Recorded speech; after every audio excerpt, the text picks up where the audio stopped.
Desde lo más aterrador del mundo de la lucha libre, hoy te contaré 4 leyendas urbanas que se conocen en este deporte. Prepárate, porque son hechos totalmente reales. Disfruta de este especial del terror con el Tigre del Ring. Número 1. Los fantasmas de la Arena México. Se dice que en la Arena México, lejos del ambiente que genera la afición, cuando los gritos, los coros, la plática cesan, cambia radicalmente. Cuando los luchadores se van y solo quedan los veladores, la tensión y la pesadez se sienten. Y es que los mismos trabajadores del mantenimiento de la llamada Catedral de la Lucha Libre han comentado que experimentan cosas sobrenaturales cuando recorren los pasillos de la mítica arena. Cuentan que en la Arena México se han suscitado diferentes actividades como la lucha libre, las pistas de hielo, conciertos, pero también los circos. Y es aquí donde comienza la leyenda que más ha sonado durante años y que ahora vas a escuchar. Los relatos dicen que en los años 70 el famoso Circo Atay de Hermanos llegó a la Arena México para hacer funciones en las que destacaban la infinidad de talentos y sus actos que el público admiraba. Entre ellos estaba el acto del ya conocido Payaso Torpedo, que era un hombre de estatura pequeña que desempeñaba diferentes actos de entretenimiento familiar, los cuales le llevaron al estrellato. Torpedo, quien viajaba con sus compañeros con frecuencia, no pudo evitar enamorarse de una trapecista, a quien después de cada función llenaba con detalles en búsqueda de ser correspondido. Llegó el día en el que, con la confianza que el público depositó en él, se acercaría a ella para preguntarle si quería ser su pareja. Lamentablemente, la respuesta de ella no fue la esperada, pues la trapecista le dijo que no, ya que ella nunca se fijaría en alguien como él. Desconsolado y con el corazón roto, el payaso Torpedo tomaría la decisión de quitarse la vida en la Arena México. Las versiones en la historia dicen que lo que hizo fue colgarse de una de las estructuras. A partir de ahí, luchadores y trabajadores de este recinto han comentado que lo han visto deambulando por los pasillos con una rosa en la mano. Aseguran que su alma se desplaza en toda la arena, específicamente en el área donde supuestamente llevó a cabo su trágico final. Algunos mencionan que en la madrugada han escuchado alaridos espeluznantes. Siempre tienes como que esa sensación de que si volteo y me sale algo, o de que alguien te está observando, porque al final de cuentas es un lugar donde guardan energías. Vienes, te desestresas, dejas toda la pesadez que traías, y pues cuántos luchadores no han pasado por este ring. Entonces siento que sí debe haber algo, relató Akuma, luchador profesional. Por otro lado, otra de las historias que se cuentan en la Arena México es la aparición de una niña, así como lo escuchas.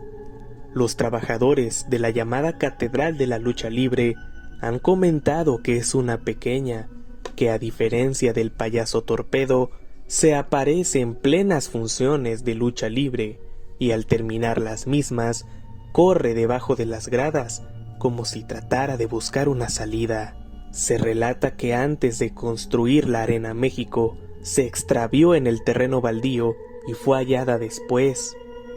A mí se me apareció aquí una niña como de unos 5 años corriendo en esta parte de atrás, y cuando vine a guardar unas butacas se quedó parada la niña donde están las maderas y me hablaba, pero no le presté mucha atención hasta que me platicaron la historia de que aquí una niña perdió la vida antes de que esta fuera la construcción de la Arena México, detalló Jesús Aguilar, trabajador del mantenimiento de la plaza de lucha libre.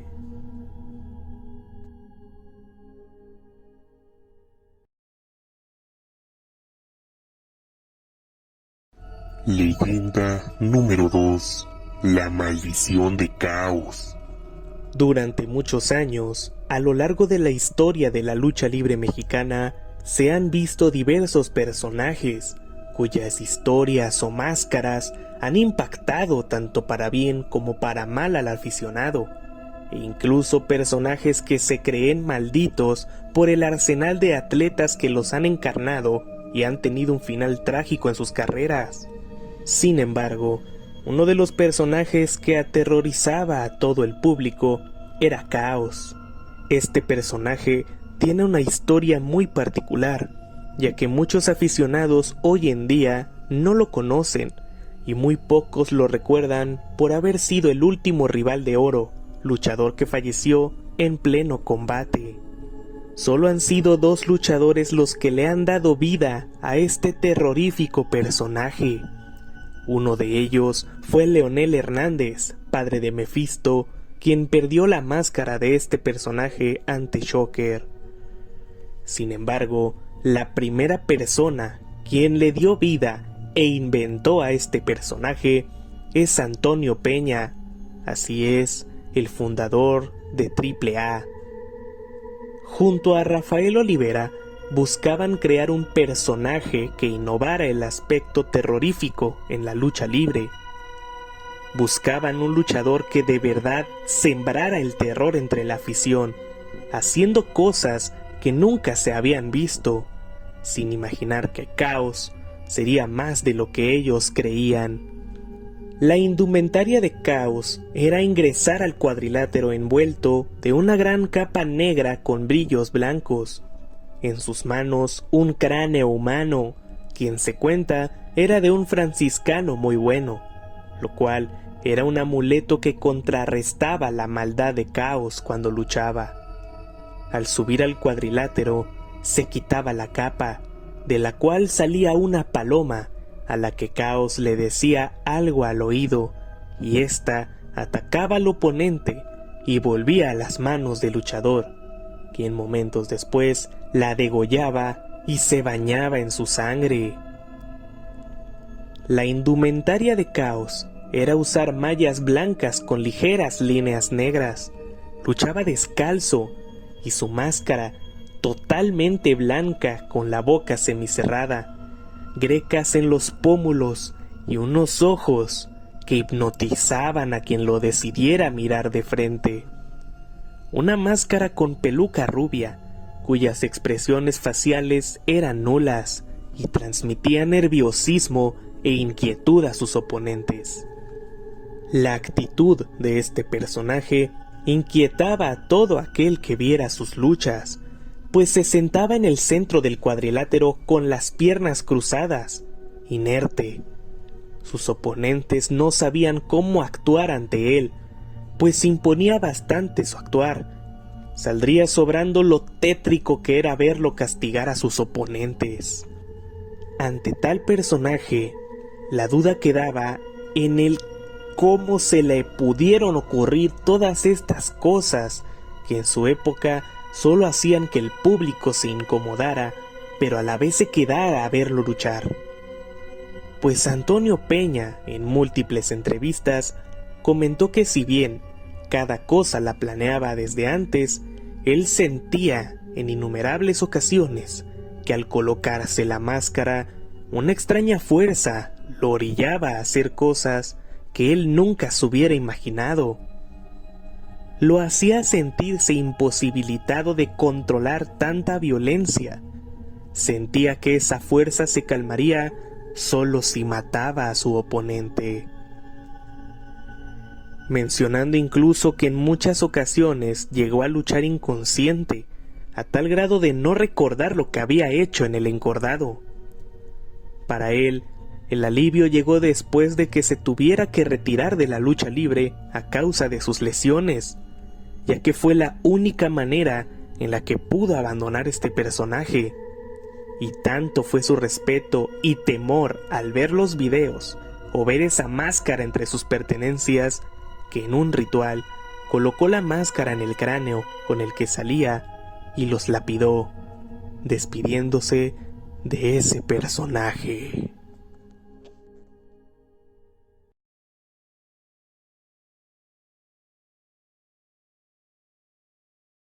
Leyenda urbana número 3. Oro presintió su muerte. Oro fue un joven luchador que en la época de oro del Consejo Mundial de Lucha Libre se convirtió en toda una sensación en el público. Su indumentaria constaba de una máscara negra con detalles dorados y los ojos tapados, los cuales lo hacían parecer innovador, además de su estilo que era muy ágil y aéreo, siendo llamado el Rey del Aire. Aunque Oro ya era considerado como el siguiente joven ídolo de la lucha libre, su carrera terminó de forma trágica y muy rápido. Las historias entre familiares y luchadores cercanos a él dicen que Oro presentía que algo muy malo iba a suceder. De un momento a otro su actitud cambió bastante, pues comenzó a tratar de hacer que su familia estuviera en todas sus funciones, sus seres más queridos y cercanos, por lo que él sentía. Un 26 de octubre de 1993, en la Arena Coliseo, junto a él, en la lucha superestelar, estaba Brazo de Plata y La Fiera para enfrentar a Dr. Wagner Jr., Jaque Mate y Caos. Así es, el personaje maldito de la historia anterior, pero en su segunda versión, siendo personificado por Leonel Hernández, padre de Mephisto. La lucha comenzó. Los primeros minutos del combate se convirtieron en los últimos minutos del luchador de oro, pues en un movimiento, al enfrentarse a Caos, después de impulsarse con las cuerdas, Caos le aplicó un golpe tipo lazo, que tenía como objetivo derribar a Oro, pero al caer, azotó fuertemente su cabeza contra la lona, reincorporándose poco después y dar el relevo a uno de sus compañeros. Se dice que este movimiento lo había planeado Oro junto con su rival Caos, esto para darle más dramatismo a la lucha. Sin embargo, a los pocos minutos, Oro se sintió mal, al punto de desvanecerse abajo del ring. Al término de la primera caída, Oro fue llevado en camilla a los vestidores para recibir atención médica, pero lamentablemente falleció en camino al hospital, dejando como registro otro de los trágicos finales que un luchador puede tener. La información oficial de su muerte fue a causa de un aneurisma cerebral, pero no es preciso, ya que la familia no quiso que se le realizara la autopsia. La noticia fue muy impactante, ya que Oro estaba a 2 meses de cumplir los 22 años. Al paso de los años, se ha revelado que Oro sabía que padecía de problemas de salud, problemas que se pudieron complicar lucha tras lucha. Hay versiones que dicen que incluso tosía sangre antes de subir a luchar. Hay quienes tienen la teoría de que Caos usó un artefacto para golpearlo, ya que después del movimiento se dirigió a vestidores y supuestamente le entregó algo a un aficionado que lo siguió, y posterior a su regreso a la lucha, la persona ya no regresó a la arena. Aunque hay muchas teorías, muchos rumores, no cambian la realidad. Oro falleció dramáticamente, siendo parte del Consejo Mundial de Lucha Libre, quien rindió homenaje a este luchador. También se cuenta que Oro, justo ese día, en su afán de mantener a sus parientes más cercanos en sus luchas, invitó a más de 30 personas a la que sería su último combate. ¿Coincidencia o destino? ¿Tú qué opinas?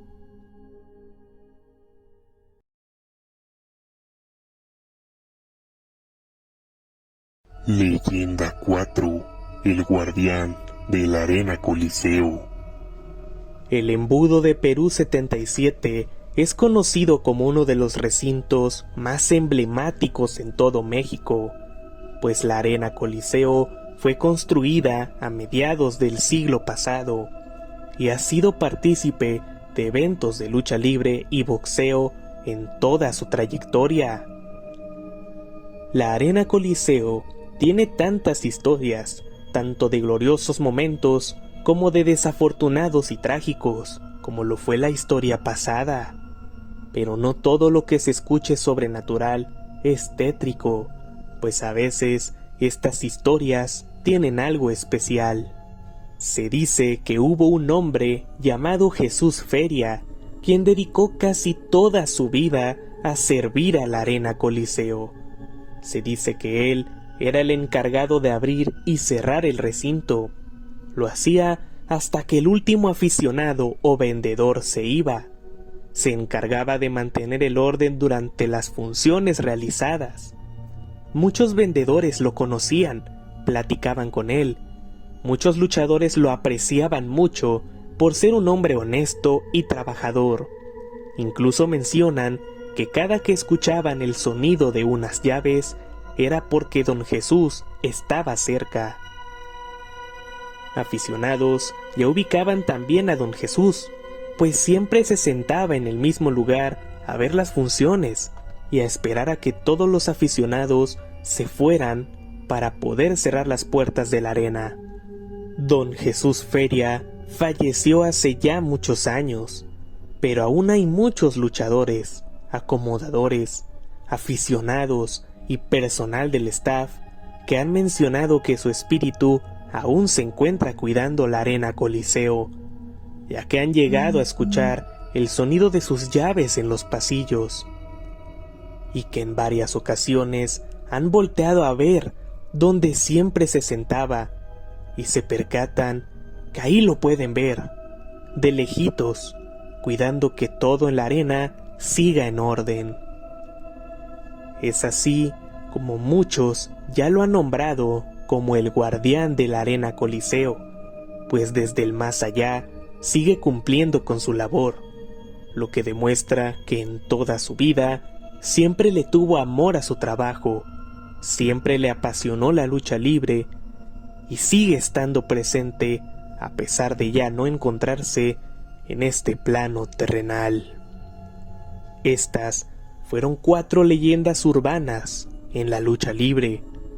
Si el video te gustó, recuerda suscribirte, darle like y compartirlo con tus amigos.